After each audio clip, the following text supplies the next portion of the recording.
नमस्कार, स्वदेश न्यूज की खास पेशकश में आप सभी का स्वागत है। मैं हूं आपके साथ भागीरथ साहू। देश में होने वाले लोकसभा चुनाव के पहले चरण का मतदान 19 अप्रैल को होगा। 102 लोकसभा सीटों पर होने वाले मतदान के लिए चुनावी शोर आज शाम को थम जाएगा और वोट मांगने के लिए राजनेता डोर डोर दस्तक देंगे। बात यदि मध्य प्रदेश की करें तो यहां पहले चरण में 6 सीटों पर मतदान होना है, जिसमें सीधी, शहडोल, जबलपुर, मंडला, बालाघाट, छिंदवाड़ा में वोटिंग होनी है। इसके लिए बीजेपी और कांग्रेस के तमाम दिग्गजों ने दम दिखाया है। प्रधानमंत्री नरेंद्र मोदी, अमित शाह, जेपी नड्डा, राजनाथ सिंह के साथ ही राहुल गांधी, प्रियंका गांधी के साथ ही भाजपा कांग्रेस के स्थानीय नेताओं ने पहले चरण के मतदान के लिए पूरी जोर आजमाइश की है। रैलियों, जनसभाओं में तमाम मुद्दों पर वार पलटकार किया।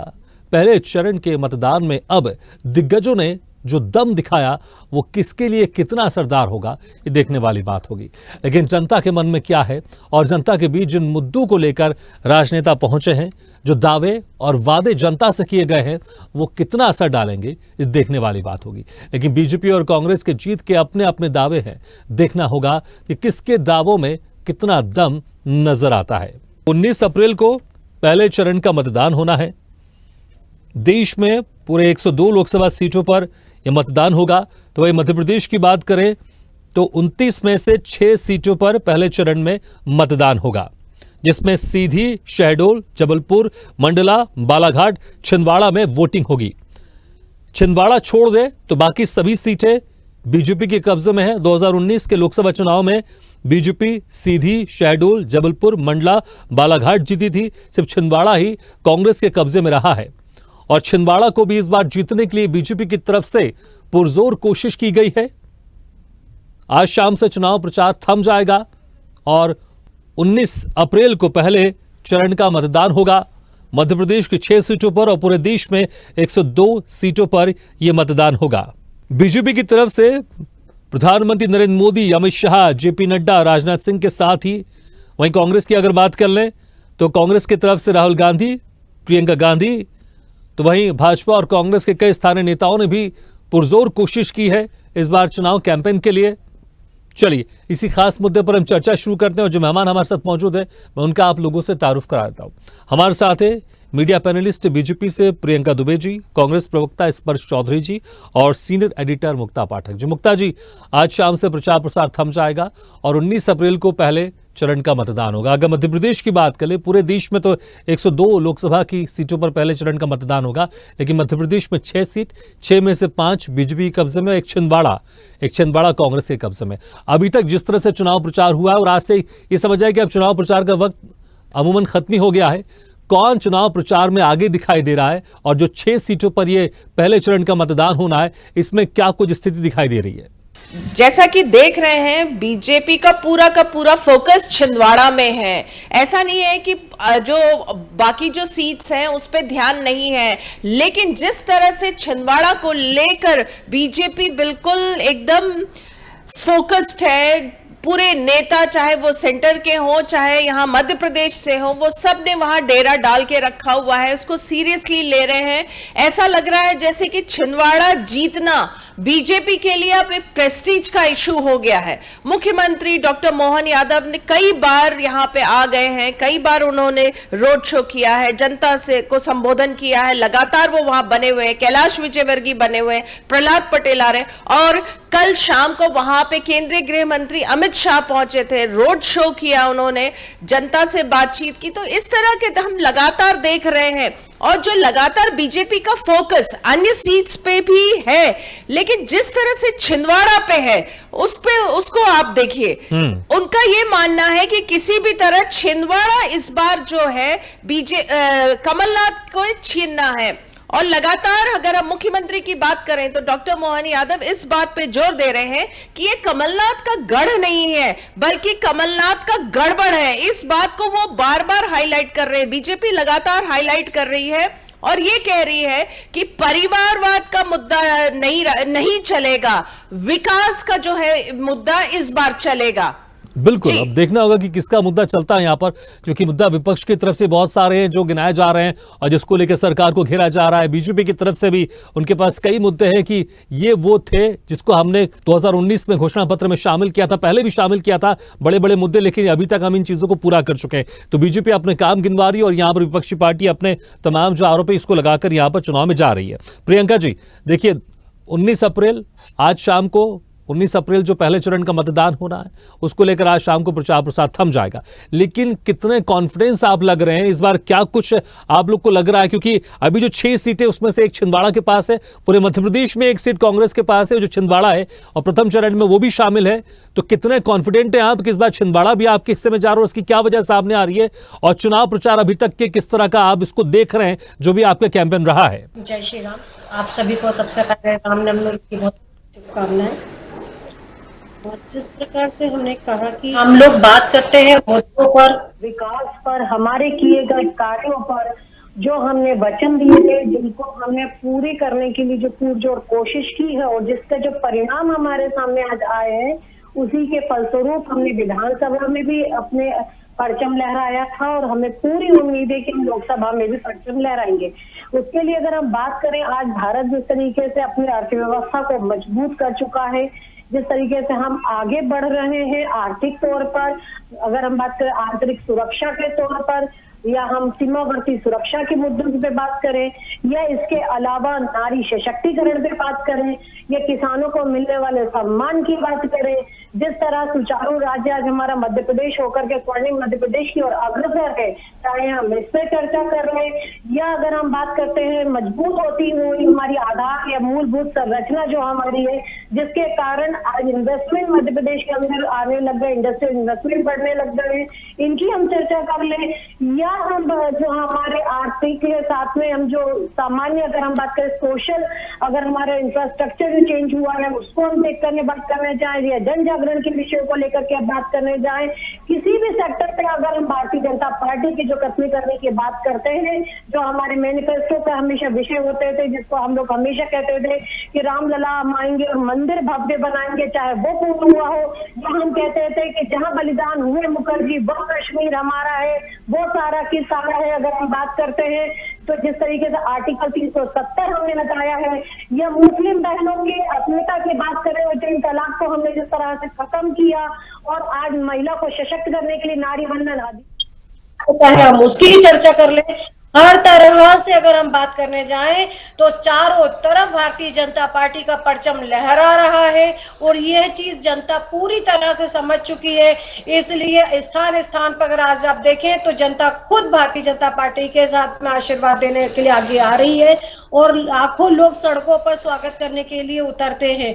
तो ये हमें विश्वास भी है, गर्व भी है, और हम इसी विश्वास के ऊपर खरे उतरे, यही हमारा प्रयास है। ठीक, इस पर जी प्रियंका जी बड़े विश्वास में होना भी चाहिए, हर किसी को विश्वास होना चाहिए कि हम जीत रहे हैं, लेकिन वो तमाम मुद्दे गिना रहे कि जो बड़े बड़े मुद्दे थे उनको हमारी सरकार ने, हमारी पार्टी की सरकार ने उसको पूरे किए हैं और इसी मुद्दे के तहत हम जा रहे हैं। उनको पूरा विश्वास है कि जनता हमें वोट करेगी। आपके पास जनता क्यों जाएगी, आपको जनता क्यों चुनेगी, आपको क्यों लग रहा है कौन से ऐसे बड़े मुद्दे हैं जो लग रहा है कि बीजेपी की सरकार में पूरे नहीं हुए हैं, लेकिन इंडिया गठबंधन की सरकार बनेगी तो उसको आप लोग पूरा कर देंगे? और जो अभी जितना चुनाव प्रचार हुआ है, शाम तक चुनाव प्रचार थम जाएगा, उसमें क्या स्ट्रेटेजी रही है आप लोग की? जनता के बीच में आप लोग कैसे गए, कैसे आप लोग ने जनता को कन्विंस किया कि इस बार हमारी सरकार बनाइए और जो समस्या उसका हम समाधान करेंगे? तो सबसे पहले तो आप सभी को रामनवमी के पर्व की शुभकामनाएं।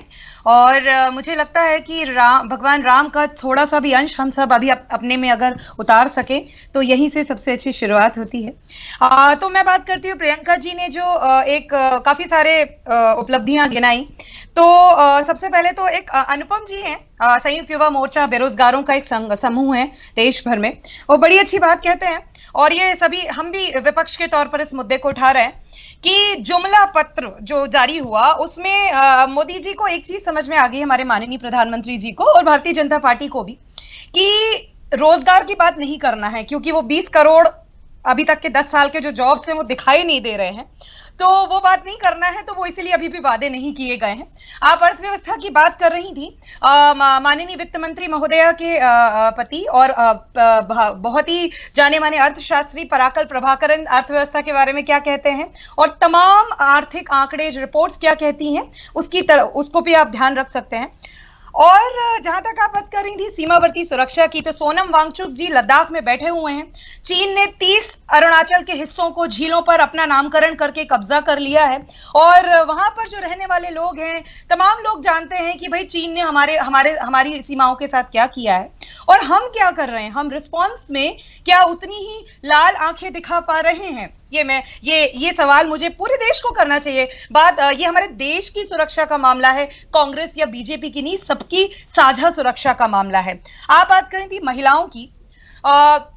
मजेदार बात यह है कि एक महिला होने के नाते अगर मैं ये इस चीज पे दोहरा रखूं स्टैंड, तो बड़ी विचित्र बात होगी कि आप बलात्कारियों के साथ यौन दुष्कर्मियों को संसद से हटा नहीं पाते हैं। आप यौन दुष्कर्मियों को फूल माला पहना के स्वागत करते हैं। आप महिलाओं को नारी आरक्षण के उस बिल पे जिसका पूरा कारवां भारतीय राष्ट्रीय कांग्रेस से शुरू हुआ, उसको होटल कंडीशंस लगाकर आप कहते हैं परिसीमन जब होगा उसके बाद पता नहीं कब आप आरक्षण देंगे। अभी भी आपके जुमला पत्र में डेडलाइन कंडीशंस नहीं दिए, जो कि हमारे न्याय पत्र में हमने कहा है कि 2025 में जो पहला चुनाव होगा विधानसभा का, उसमें हम 33% आरक्षण महिलाओं को जायज देंगे। लेकिन इस पर जी अभी अगर देख ले, मध्य प्रदेश की बात करें, लोकसभा चुनाव में यहाँ पर बीजेपी ने आपसे ज्यादा महिलाओं को टिकट दिए हैं। जी आप ये देखिए, टिकट की जहां तक बात आती है उससे मैं एक हद तक अग्री कर सकती हूँ। मैं एक्चुअली अभी एक इंदिरा फेलो भी हूँ भारतीय युवा कांग्रेस की मुहिम में। जब हम राजनीति में टिकट की बात करते हैं तो बहुत सारे पहलू होते हैं, बहुत सारे समीकरण होते हैं। जब काबिल महिलाएं उतरती हैं, जगह बनाती हैं, उसमें वक्त भी लगता है, ये एक कैंपेन भी है। लेकिन फिर 2025 तक जो आप लोग वादा कर रहे हैं उसको कैसा पूरा कर पाएंगे? एक साल के पहले ही आप यहाँ पे टिकट नहीं दे पा रहे हैं और एक साल के अंदर जो आप कह रहे हैं कि पहला विधानसभा होगा अब वहां पर इतने प्रतिशत आरक्षण देंगे, उसको कैसा पूरा कर पाएंगे? मैं थोड़ा कंटिन्यू भी करूंगी। पहली चीज तो ये कि ये सिर्फ टिकट देने वाली बात नहीं, ये सवाल पूरी तरीके से महिलाओं को राजनीति या किसी भी समाज के स्तर पे सशक्त बनाने वाला। लेकिन विधानसभा का आप जो जिक्र करें वहां टिकट देंगे तभी तो महिलाएं वहां तक पहुंचेंगी ना, बिना टिकट दिए कैसे पहुंच जाएंगे वहां महिलाएं? जी आप बिल्कुल सही कह रहे हैं। तो अच्छा एक बात बताइए भगीरथ जी, अक्सर मुझसे लोग ये कहते हैं कि हमने आदिवासी महिला राष्ट्रपति बनाई। इसमें कोई दो राय नहीं कि महामहिम महोदया का जमीन से वहां तक पहुंचने का सफर बहुत मायने रखता है। लेकिन क्या सिर्फ चेहरे बना देने मात्र से सशक्तिकरण होता है?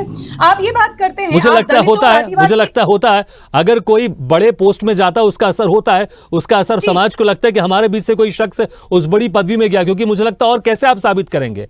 यही तो होगा ना, अगर उस समाज को कोई व्यक्ति बड़ी पोस्ट में पहुंचेगा तभी तो फिर उस समाज का उत्थान हो रहा है, ये बात समझ में आएंगे ना। ठीक है प्रियंका जी, लेकिन ठीक है कहीं ना कहीं जो इस पर जो बहुत सारी जो तमाम जो चीजें गिना रही हैं वो, उसमें कहीं ना कहीं अगर आप जिस तरह की बड़ी बड़ी बातें कर रहे हैं कि हमने ये किया वो क्या, अभी भी बहुत सारे मुद्दे जमीनी स्तर पर, बेरोजगार बड़ा मुद्दा है, महंगाई बड़ा मुद्दा है, इन मुद्दों से आप कैसे पार पाएंगे? आप जिस तरीके से मैंने से कहा कि हमने प्रयास किए और उस विश्वास को बनाए रखना ही हमारा अगला संकल्प होगा। मैंने अपने शब्दों में ये कहीं नहीं कहा कि हमने 100% कर लिया।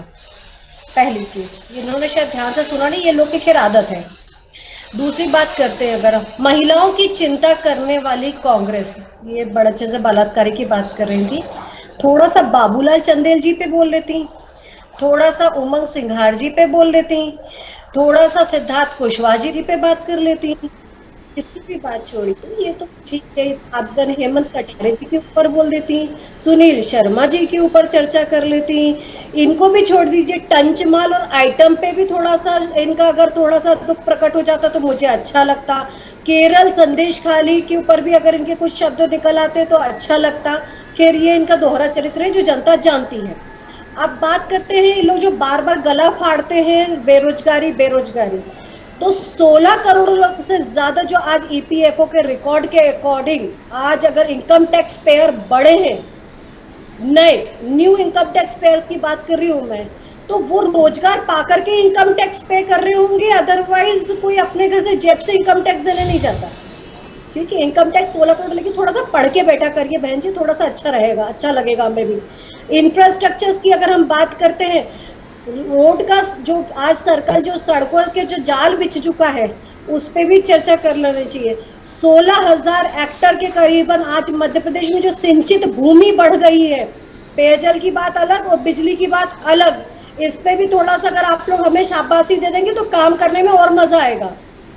ठीक है, इसके बाद अगर हम बात करते हैं 24% इंडस्ट्रियल ग्रोथ बढ़ी है चौधरी मैम, थोड़ा सा इस पे भी चर्चा कर लीजिएगा। लेकिन क्या शायद आप कांग्रेस में बेरोजगार ज्यादा भरा गए ना, तो आपको सब दूर बेरोजगारी नजर आती है।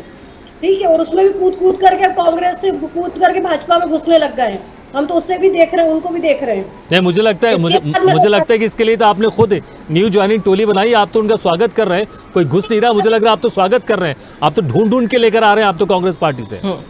कोई कह रहा पीले चावल लेके साहू जी कौन जा रहा है बताइए जरा। आपने कमेटी बना दी, आपने न्यू ज्वाइनिंग टोली बना दी है और आप लोगों ने टारगेट सेट कर लिया है, चलिए ठीक है, हमारा ये मुद्दा नहीं है, लेकिन ठीक है प्रियंका जी, देखिए आप जो बड़ी बड़ी जिस तरह की बातें कर रहे हैं, आम जो जनता होती है वो देखती है कि कितने सरकारी, आप ठीक कह रहे हैं कि इंफ्रास्ट्रक्चर बढ़ रहा है, उसके जरिए बहुत सारे रोजगार मिलेंगे, लेकिन आम जनता शायद इन चीज़ों को नहीं समझ पाती। वो देखती है कि हमारे सामने कौन नौकरी पे जा रहा, कौन ऑफिस जा रहा, कौन नहीं जा रहा।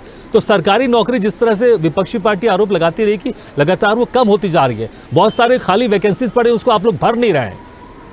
हम बात करें, जनता इस चीज को पूरी तरह से समझती है, चाबी तो 163 विधानसभा में लेकर के आई है, वरना विधानसभा में भी हरवा सकते थे। जनता हर विषय को आज समझने लगी है कि कौन हिट एंड रन की पॉलिटिक्स करता है, कौन सिर्फ जुमलेबाजी करता है, कौन जो है अपने स्विस बैंक में अकाउंट्स रखता है और मंच के ऊपर फटे कुर्ते दिखाता है, ये जनता बखूबी समझ चुकी है। मुझे लग रहा है कि वाकई एक अहम सवाल है स्पर्श चौधरी जी, ठीक है, दावे आप भी कर रही हैं, दावे प्रियंका जी भी कर रही हैं, आप लोग तो 1 लाख रुपए देने की बात कर रहे हैं, तो फिर जो महिला है उनके 1 लाख रुपए, जो युवा उनको भी 1 लाख रुपए, वो उसका अप्रेंटिसशिप के जरिए, लेकिन यहाँ पर जनता सोचेगी ना कि कौन इन वादों को पूरा कर सकता है, क्योंकि बीजेपी के नेता ये कह रहे कि जो हार रही है पार्टी वो तो कुछ भी कह सकती है, उनको करना तो है नहीं। तो यहाँ पर जनता ही सोचे कि कौन वादे पूरे कर सकता है। 2019 में भी आपने 72,000 रुपये देने का वादा किया था, लेकिन जनता ने इस चीज़ को यकीन नहीं किया, जनता ने फिर से दोबारा मौका दिया नरेंद्र मोदी की सरकार को। देखिए, पहली बात तो जब हम आपने बात कही कि जो हार रहा है जीत रहा है वाली बात की, पहली बात तो हम 10 साल के अभी जो वर्तमान में सरकार है, नहीं ये मेरे शब्द नहीं है, मैं बीजेपी की तरफ से कह रहा हूँ, पहले मैं इसको क्लियर कर दूं उसको। मैं आपने जो कहा उससे सभी लोगों का मैं समझ सकती हूँ। मेरा कहने का मतलब ये है कि आप 10 साल का जो आपका रिकॉर्ड है, मैं व्यक्तिगत टिप्पणियों से बचती हूँ, मैं मुद्दों की बात करती हूँ, तो मैं कहूँगी अगर 10 सालों का रिपोर्ट कार्ड रखते हैं और आप पिछले ही मैनिफेस्टो का इम्प्लीमेंटेशन उठा लेते हैं, उनमें से एक रोजगार सबसे ज्यादा अहम मुद्दा है, जैसे गरीबी भगाने का, गरीबी को दूर करने का सबसे अहम मुद्दा जो हमारे न्याय पत्र में है, वो 30 लाख वैकेंसी जो स्वीकृत है उनको भरने का है। इसमें कुछ भी ऐसा नहीं है कि कोई नए जॉब्स पैदा करने की बात तो हमने हमारी अगली गारंटी में की है कि हम अप्रेंटिसशिप यानी कौशल विकास के जरिए बच्चे को ग्रेजुएट या डिप्लोमा जो छात्र छात्रा है उसको निकलने के बाद उसको तैयार करेंगे और इंडस्ट्रीज आमतौर पर उन्हीं को रोजगार में रखती हैं, वो एक अलग बात है।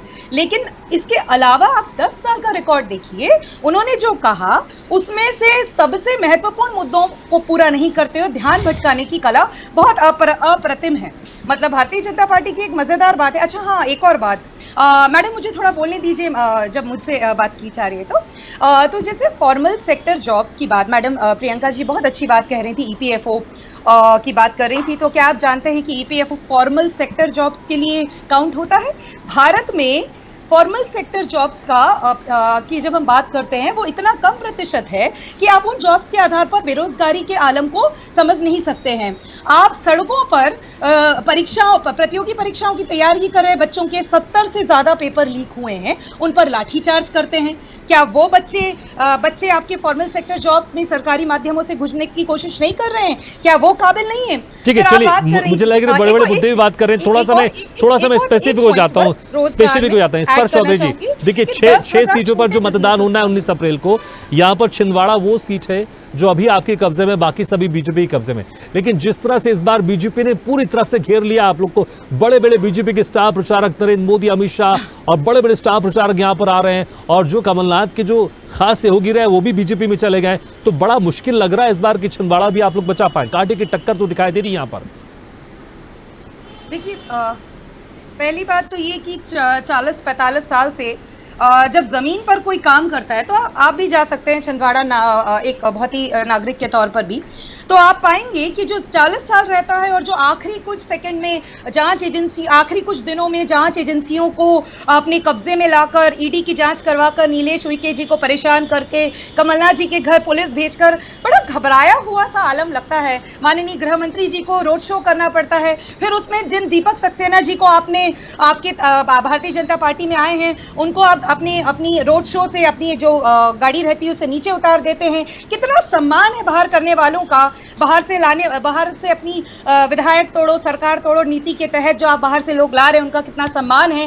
बड़ा डर का ठीक है, आप कह रहे हैं कि डर का माहौल है इसलिए बीजेपी इतनी पुरजोर कोशिश करी, लेकिन ठीक है मुक्ता जी, हैरानी अच्छी बात ठीक है मुक्ता जी, देखिए जिस तरह से 19 अप्रैल को पहले चरण में यहाँ पर मतदान है और मध्य प्रदेश में 6 सीटों पर 1 सीट सिर्फ कांग्रेस के पास है, बाकी बीजेपी के पास है।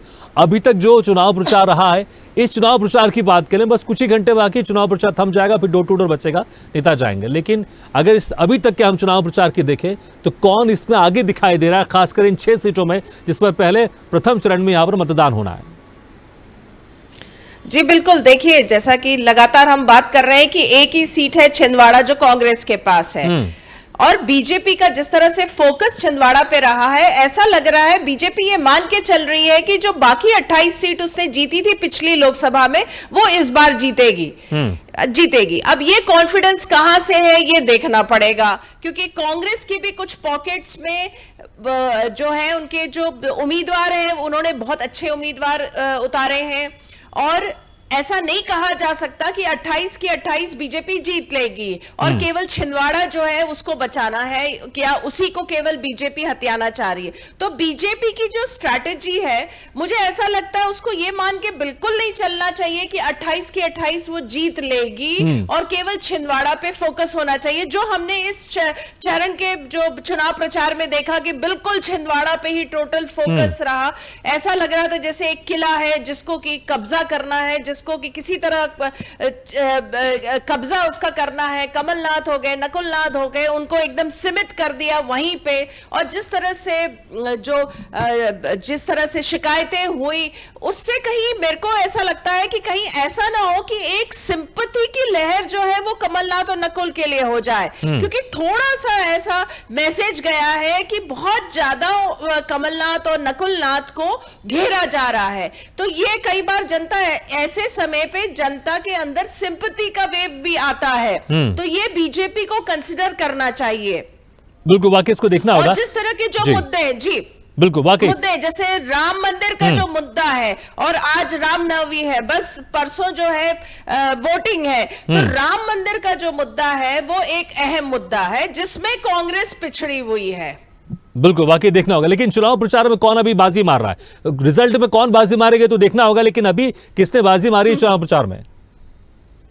जी देखिए, चुनाव प्रचार की अगर आप बात कर रहे हैं तो देखिए हमने छिंदवाड़ा को देखा तो सारे स्टार प्रचारक वहां आ गए, और छिंदवाड़ा में कमलनाथ, नकुलनाथ और उनकी पत्नी जो है प्रियानाथ, ये तीनों ने मोर्चा संभाला हुआ था। कांग्रेस के कोई बड़े नेता वहां नहीं पहुंचे, चाहे केंद्र के हो चाहे मध्य प्रदेश के हो। तो जिस तरह से कमलनाथ ने अपने सभी नेताओं से या तो दूरी बनाई या केंद्र ने बनाई, ये देखना होगा। लेकिन केवल कमलनाथ ने अपने हाथ में पूरा कमान रखा चुनाव प्रचार का, कमलनाथ, नकुलनाथ और प्रियानाथ। लेकिन यहां पे हम बीजेपी का देखें तो सबके सब जो है सबने अपनी ताकत झोंकी है, तो चुनाव प्रचार में डेफिनेटली बीजेपी जो है वो आगे रही है। बिल्कुल, चलिए तो देखना होगा।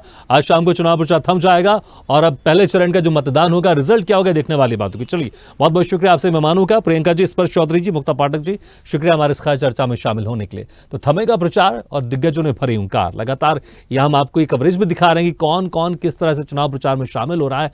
आज शाम को चुनाव प्रचार थम जाएगा। सभी बड़े दिग्गजों ने यहां पर चुनाव प्रचार किया, बीजेपी की तरफ से, कांग्रेस की तरफ से ज्यादा बड़े दिग्गज नहीं दिखाई दिए, लेकिन देखना होगा इसका असर कितना होगा। 6 सीटों पर पहले चरण पर मतदान होगा, 6 में से सिर्फ छिंदवाड़ा ही कांग्रेस के कब्जे में, बाकी बीजेपी के कब्जे में। और पूरे मध्य प्रदेश की भी बात कर ले तो सिर्फ एक ही सीट है जो कांग्रेस के कब्जे में, बाकी 28 सीटें बीजेपी के कब्जे में। और अब पहले चरण के मतदान के बाद बाकी चरणों का मतदान कैसा होगा, यह भी देखने वाली बात होगी। मुद्दे बहुत हैं, उपलब्धियां भी बहुत हैं जो पक्ष की तरफ से गिनाई जा रही है, लेकिन जनता इस बार किसको फिर से चुनकर भेजेगी, ये देखने वाली बात होगी। इसी के साथ इस खास पेशकश में फिलहाल इतना, लेकिन खबरों का सिलसिला लगातार जारी है। आप देखते रहिए स्वदेश न्यूज। सबसे पहले तेज